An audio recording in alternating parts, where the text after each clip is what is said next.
Hi friends, classic Kerala P S സിയിലേക്ക് സ്വാഗതം. അപ്പോൾ മാത്തമെറ്റിക്സ് ഓപ്ഷനിലൂടെ എത്രയും പെട്ടെന്ന് ഉത്തരം കണ്ടെത്തുന്ന പി എസ് സി മാത്തമെറ്റിക്സിൽ കൂടുതൽ പഠിക്കാതെ എത്രയും പെട്ടെന്ന് സ്മാർട്ടായിട്ട് ഉത്തരം കണ്ടെത്തുന്ന ഒരു സീരീസ് തന്നെ നമ്മൾ ചെയ്തുകൊണ്ടിരിക്കുകയായിരുന്നു. അപ്പോൾ കഴിഞ്ഞ വീഡിയോ കാണാത്ത ഉറപ്പായിട്ടും കഴിഞ്ഞ വീഡിയോ കണ്ടിട്ട് മാത്രം ഈ വീഡിയോ കാണുക. ആ വീഡിയോയുടെ ലിങ്ക് ഡിസ്ക്രിപ്ഷനിൽ കൊടുത്തേക്കാം. അതിൻ്റെ കാരണം വേറൊന്നുമല്ല, നമ്മൾ ഈ ഒരു സീരീസ് എന്ന് പറയുന്നത് ഒരു കണ്ടിന്യൂസ് സീരീസ് ആണ് എടുക്കുന്നത്. അപ്പോൾ നമ്മൾ കഴിഞ്ഞ വീഡിയോയിൽ കുറച്ച് കാര്യങ്ങൾ കാണാതെ പഠിക്കാൻ പറഞ്ഞിട്ടുണ്ടായിരുന്നു. അപ്പോൾ ആ കാര്യങ്ങളൊക്കെ നമ്മൾ ഈ ഒരു വീഡിയോയിൽ ക്വസ്റ്റൻ ആയിട്ട് വരുമ്പോൾ നമ്മൾ ഡയറക്റ്റ് ആയിട്ട് ചെയ്തു പോകാനാണ് ചെയ്യുന്നത്. ഓക്കെ, അപ്പോൾ നമുക്ക് ആദ്യത്തെ ക്വസ്റ്റനിലോട്ട് തന്നെ നടക്കാം. നമ്മുടെ ആദ്യത്തെ ചോദ്യം എന്ന് പറയുന്നത് ഏറ്റവും എളുപ്പമുള്ള ചോദ്യമാണ്. 5, 8, 13, 20 എന്ന ശ്രേണിയിൽ അടുത്ത സംഖ്യ ഏതാണ്? അപ്പോൾ നമുക്ക് കൂട്ടി പോകുന്ന സംഖ്യകൾ മാത്രം നോക്കിയാൽ മതി. 5 + 3 8 ആണ്. 8 + 5 13, 13 + 7 20. അപ്പോൾ 20ൻ്റെ കൂടെ ഇനി എത്ര കൂട്ടണം? 9 കൂട്ടണം. അപ്പോൾ 29 ആണ് ആൻസർ. അപ്പോൾ ആദ്യം 3 കൂട്ടി, പിന്നെ 5 കൂട്ടി, പിന്നെ 7 കൂട്ടി, ഇനി 9 കൂട്ടാം. ഓക്കെ, ഇനി അടുത്തതെന്ന് പറഞ്ഞാൽ റോഡിൻ്റെ കൂടെ കൊടുത്തേക്കുന്ന കിലോമീറ്റർ. അങ്ങനെയാണെങ്കിൽ ശർക്കരയ്ക്ക് എന്ത് പറയും? ഒന്നുമില്ലടാ, റോഡിൻ്റെ നീളമാണ് നമ്മൾ പറയുന്നത് അല്ലേ. ഇത്ര കിലോമീറ്റർ റോഡെന്നാണ് പറയുന്നത്. അങ്ങനെയാണെങ്കിൽ ശർക്കരയ്ക്ക് എന്ത് പറയും? ശർക്കരയ്ക്ക് കിലോഗ്രാമും പറയും, ഗ്രാമും പറയും. ഓക്കെ, മധുരം ഒന്നും നമ്മൾ കണക്കായിട്ട് അല്ലെ അളവായിട്ട് പറയാറില്ല. ഇനി ഇതിലേതാണെന്ന് ചോദിച്ചു കഴിഞ്ഞാൽ അവിടെ നമുക്ക് നോക്കാം. റോഡിന് കിലോമീറ്റർ കൊടുത്തേക്കുന്നതുകൊണ്ട് ഇവിടെ ആൻസർ എന്ത് വരും? കിലോഗ്രാം വരും. Okay, kilometre kilogram. ദെൻ വരുന്നത് പറഞ്ഞു കഴിഞ്ഞാൽ കൂട്ടത്തിൽ പെടാത്ത ഏതാണ്? അപ്പോൾ സൂപ്പറായിട്ടൊരു ചോദ്യമാണ്. ഇത് സ്ഥിരമായിട്ട് പി എസ് സി റിപ്പീറ്റ് ചെയ്യുന്ന ചോദ്യമാണ്. 11, 13, 15, 17 നമ്മൾ ഒറ്റയടിക്ക് നോക്കുമ്പോൾ ഒറ്റയൊക്കെ സംഖ്യകളാണ്. അങ്ങനെയാണ് ഇങ്ങനെയാണെന്നൊക്കെ നമുക്കറിയാം. പക്ഷേ ഇവിടെ വരുന്നത് വെച്ച് കഴിഞ്ഞാൽ സ്ഥിരമായിട്ട് പി എസ് ചോദിക്കുന്ന സാധനമാണ് ഭാജ്യസംഖ്യകളും അഭാജ്യസംഖ്യകളും. അപ്പോൾ ഞാൻ ജസ്റ്റ് ഒന്ന് ഓടിച്ച് പറയാം. ഒരു സംഖ്യ ഭാജ്യസംഖ്യ ആണെന്ന് പറയണമെങ്കിൽ ആ സംഖ്യയെ വേറെ ഏതെങ്കിലും നമ്പർ കൊണ്ട്, ഒന്നോ ആ നമ്പറോ അല്ലാതെ വേറെ ഏതെങ്കിലും നമ്പർ കൊണ്ട് ഡിവൈഡ് ചെയ്യാൻ പറ്റണം. ഓക്കെ, അഭാജ്യ സംഖ്യയാണെങ്കിൽ ഡിവൈഡ് ചെയ്യാൻ പറ്റത്തില്ല. ഇപ്പോൾ ഞാൻ എക്സാമ്പിൾ പറയുവാണെങ്കിൽ നിങ്ങളിപ്പോൾ 9 എന്ന് പറയുന്ന നമ്പർ എടുത്തു. ഓക്കെ, 9ന് എനിക്ക് 3 × 3 എന്ന് എഴുതാൻ പറ്റും. അതുകൊണ്ട് 9 എന്താണ്? ഭാജ്യസംഖ്യയാണ്. ഇനി ഞാൻ 7 എന്ന് പറയുന്ന നമ്പറിനെ എടുത്തു കഴിഞ്ഞാൽ 7നെ 1 × 7 എന്ന് മാത്രമേ എഴുതാൻ പറ്റൂ. 9നെ 3 × 3 എന്നും എഴുതാം, 1 × 9 എന്നും എഴുതാം. 1 × 9 1 × ആ നമ്പർ കൂട്ടണ്ട, വേറെ ഏതെങ്കിലും ആയിട്ട് എഴുതാൻ പറ്റുമെങ്കിൽ. അപ്പോൾ 1 × 7 അങ്ങനെ പറ്റാത്തത് കൊണ്ട് ഇതെന്താണ്? അഭാജ്യ സംഖ്യയാണ്. വേറൊരു എക്സാമ്പിളോട് ജസ്റ്റ് ഒന്ന് പറയാം. ഇപ്പോൾ 21 ആണ്. 21 ഭാജ്യമാണോ അഭാജ്യമാണോ എന്ന് ആലോചിക്കുമ്പോൾ എന്ത് പറ്റും? 7 × 3 21 ആയതുകൊണ്ട് അത് ഭാജ്യസംഖ്യയാണ്. ഓക്കെ, ഒന്നുകൂടി പറയാം. അങ്ങനെ എഴുതാൻ പറ്റുന്ന സംഖ്യകൾ ഭാജ്യസംഖ്യയും പറ്റാത്തതാണ് അഭാജ്യസംഖ്യ. അപ്പോൾ ഇവിടെ നിങ്ങൾ നോക്കിക്കഴിഞ്ഞാൽ ഇങ്ങനത്തെ ഒരു ശ്രേണി കിട്ടിക്കഴിഞ്ഞാൽ നിങ്ങൾ ആദ്യമേ നോക്കേണ്ടത് ഭാജ്യവും അഭാജ്യവും ഉണ്ടോ ഇല്ലയോ എന്നുള്ളതാണ്. ഓക്കെ, അപ്പോൾ ഇവിടെ 11, 13, 17 അഭാജ്യ സംഖ്യകളാണ്. അത് നമുക്കിങ്ങനെ മാറ്റി എഴുതാൻ പറ്റത്തില്ല. 1 × 11, 1 × 13, 1 × 17 മാത്രമേ എഴുതാൻ പറ്റൂ. ഇവിടെ വരുന്ന ഭാജ്യസംഖ്യ എന്ന് പറയുന്നത് 15 ആണ്. എല്ലാവർക്കും അറിയാവുന്നതാണ്. 5 × 3 ആയിട്ട് 15നെ എഴുതാം. അതുകൊണ്ട് ഇവിടെ ഒറ്റയായിട്ട് വരുന്ന സംഖ്യ എന്ന് പറയുന്നത് 15 ആണ്. ഓക്കെ, അപ്പോൾ മിക്കവാറും ഇവിടെ ചോദിക്കുന്നത് വെച്ച് കഴിഞ്ഞാൽ ഒന്നുകിൽ 4 സംഖ്യകളിൽ 3 ഭാജ്യ സംഖ്യയും മറ്റേത് ഭാജ്യ സംഖ്യയുമായിരിക്കും. അതും അല്ലെങ്കിൽ 3 ഭാജ്യ സംഖ്യയും മറ്റേത് അഭാജ്യ സംഖ്യയുമായിരിക്കും. സ്ഥിരമായിട്ട് വരുന്ന വേറൊരു ടൈപ്പ് ചോദ്യമാണ് 41, 61, 41, 51, 61, 71. അപ്പോൾ ഇതിനകത്ത് 51 എന്ന് പറയുന്ന ആൾ ആരാണ്? ഭാജ്യസംഖ്യയാണ്. ബാക്കിയെല്ലാം അഭാജ്യസംഖ്യയാണ്. അപ്പോൾ ഇതിങ്ങനെ ഒന്ന് പഠിച്ചു വെച്ചാൽ കൊള്ളാം. 51 സ്ഥിരമായിട്ട് റിപ്പീറ്റ് ചെയ്ത് വരുന്ന വേറൊരു ചോദ്യമാണ്. ഓക്കെ, നെക്സ്റ്റ് വരുന്ന ക്വസ്റ്റ്യൻ എന്ന് പറഞ്ഞു കഴിഞ്ഞാൽ ഇപ്പോൾ രാമുവിന് 9 വയസ്സും രാജന് 10 വയസ്സും രവിക്ക് 11 വയസ്സുമുണ്ട്. എത്ര വർഷം കഴിയുമ്പോൾ ഇവരുടെ വയസ്സുകളുടെ തുക 48 ആകും? ഓക്കെ, അപ്പോൾ നമുക്ക് ഇപ്പോൾ അവരുടെ വയസ്സിൻ്റെ തുകയൊന്ന് കൂട്ടാം. 10, 9, 11. അപ്പോൾ 11ഉം 9ഉം കൂട്ടിക്കഴിഞ്ഞാൽ 11ഉം 9ഉം എളുപ്പത്തിൽ കൂട്ടാം. ഓക്കെ, 11ഉം 9ഉം കൂടി എളുപ്പത്തിൽ കൂട്ടുന്നു. 11 9 കൂട്ടിയാൽ 20 ആണ്. 20ഉം 10ഉം 30 ആണ്. സോ ഇവരുടെ ഇപ്പോഴത്തെ ആകെ വയസ്സിൻ്റെ തുകയെന്ന് പറയുന്നത് 30 ആണ്. ഈ 30നെ ഇനി എത്ര ആക്കണം? 48 ആക്കണം. 3 പേരുടെ വയസ്സിന് എത്ര ആക്കണം? 48 ആക്കണം. 48 ആവാൻ എത്ര കൂടണം എന്ന് ആലോചിച്ച് നോക്കി. 48 - 30 18. അപ്പോൾ 3 പേരുടെ വയസ്സ് 18 ആകണമെങ്കിൽ ഒരാൾക്ക് എത്ര കൂടണം? 6 വയസ്സ് കൂടണം. അതായത് ഓരോരുത്തരുടെയും വയസ്സ് 1 വെച്ച് കൂടിക്കൊണ്ടിരിക്കും. അപ്പോൾ 18 ÷ 6 വർഷമാണ് ഉത്തരം. 6 വർഷം കഴിയുമ്പോൾ 6 പേർക്കും ഓരോ വയസ്സ് വെച്ച് കൂടി മൊത്തം 18 വയസ്സ് വെച്ച് കൂടും. അപ്പം 3 പേർക്കും 6 വയസ്സ് വെച്ച് കൂടി 18 വയസ്സ് കൂടി നമുക്ക് ഉത്തരത്തിലേക്ക് എത്താം. അപ്പോൾ സംഭവം ഒന്നുമില്ല. 48 - 30 ചെയ്യുക. 18 18/3 6. അത്രയേ ഉള്ളൂ. നമുക്ക് 5 സെക്കൻഡ് പോലും വേണ്ടാതെ ഉത്തരം കണ്ടുപിടിക്കാൻ പറ്റും. പറഞ്ഞു തരുന്നതുകൊണ്ടാണ് കുറച്ച് സമയം എടുക്കുന്നത്. ഓക്കെ, നെക്സ്റ്റ് ക്വസ്റ്റ്യൻ എന്ന് പറഞ്ഞു കഴിഞ്ഞാൽ 50 കുട്ടികളുള്ള ഒരു ക്ലാസ്സിൽ അരുണിൻ്റെ റാങ്ക് 30ാമതാണ് എങ്കിൽ അവസാന റാങ്കിൽ നിന്നും അരുണിൻ്റെ സ്ഥാനം എത്ര? ഇതൊന്നുമില്ല. നമ്മൾ എന്ത് ചെയ്യുക? 50 - 30 ചെയ്യുക. ഇപ്പോൾ റാങ്കോ അല്ലെങ്കിൽ വരിയോ എന്ത് പറഞ്ഞാലും 50 - 30 ചെയ്യുക. നിങ്ങൾക്ക് 20 കിട്ടും. 20 ചാടിക്കയറി ഉത്തരം എഴുതരുത്. 20ൻ്റെ കൂടെ ഒന്നും കൂടെ കൂട്ടിക്കഴിഞ്ഞാൽ 21 ആൻസർ. ഓക്കെ, അപ്പോൾ നിങ്ങൾക്ക് ഏത് ചോദ്യം വന്നു കഴിഞ്ഞാലും ആ തന്നിരിക്കുന്ന നമ്പറിൽ നിന്ന് ആദ്യത്തെയോ അവസാനത്തെയോ ആ റാങ്ക് കുറയ്ക്കുക. 50 - 30 20, അതിനോട് 1 കൂട്ടി കൊടുക്കുക. 21 ഉത്തരം. നെക്സ്റ്റ് വരുന്നത് താഴെ കൊടുത്തിരിക്കുന്നവയിൽ മറ്റുള്ളവയിൽ നിന്ന് വേറിട്ട് നിൽക്കുന്ന ഏതാണ്? ഇതിപ്പം സ്കൂളിൽ പഠിക്കാൻ പോയ ആർക്കും ഒറ്റയടിക്ക് മനസ്സിലാവുന്ന ചോദ്യമാണ്.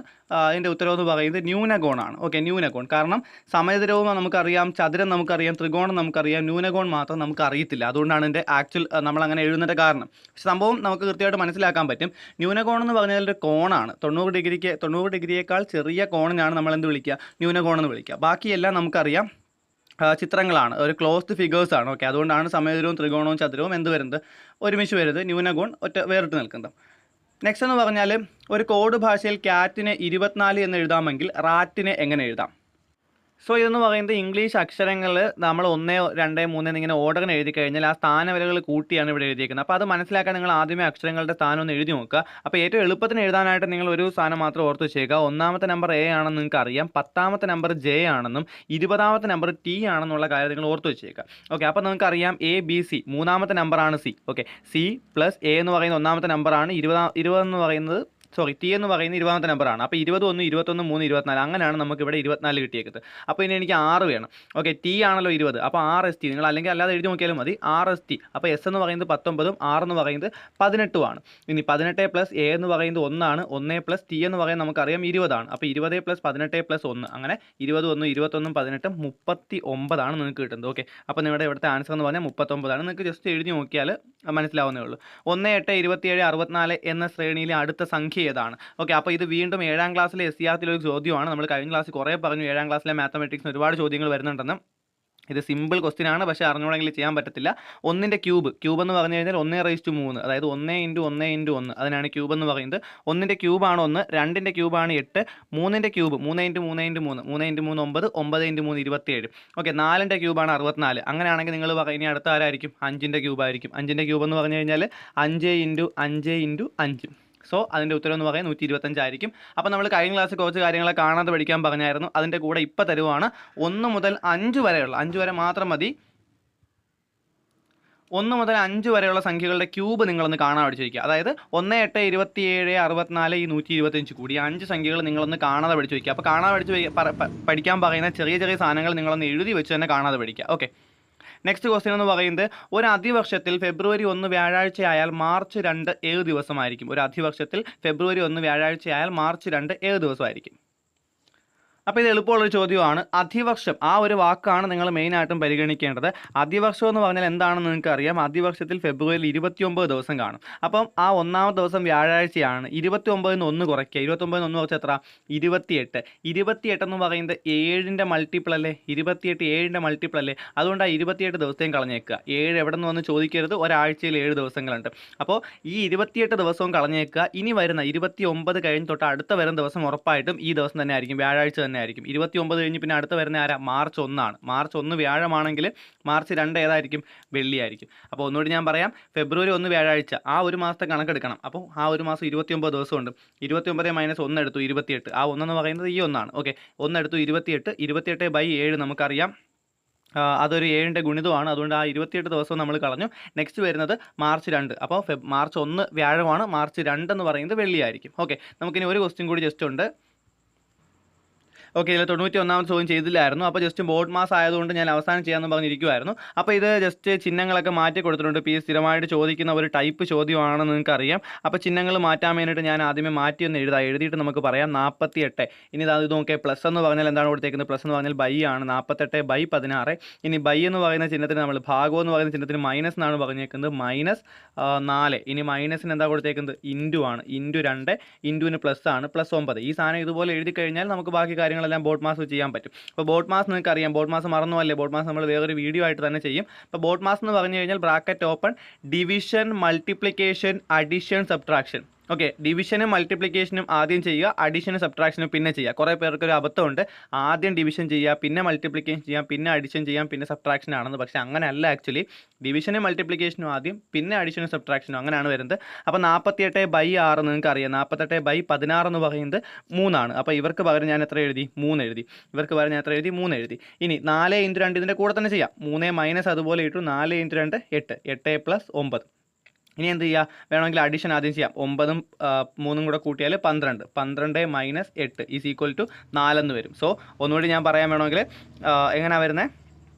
48/16 ചെയ്തു, എനിക്ക് 3 കിട്ടി.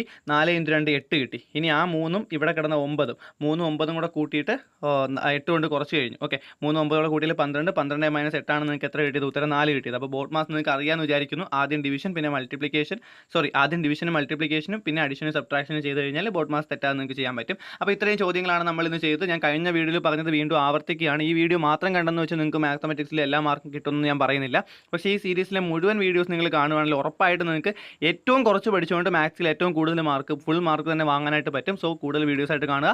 കൂടുതൽ വീഡിയോസായിട്ട് ഈ ചാനൽ സബ്സ്ക്രൈബ് ചെയ്യുക, നോട്ടിഫിക്കേഷൻ ബട്ടൺ ഓൺ ആക്കി വയ്ക്കുക. Thank you for watching. അനിയ KG Tech.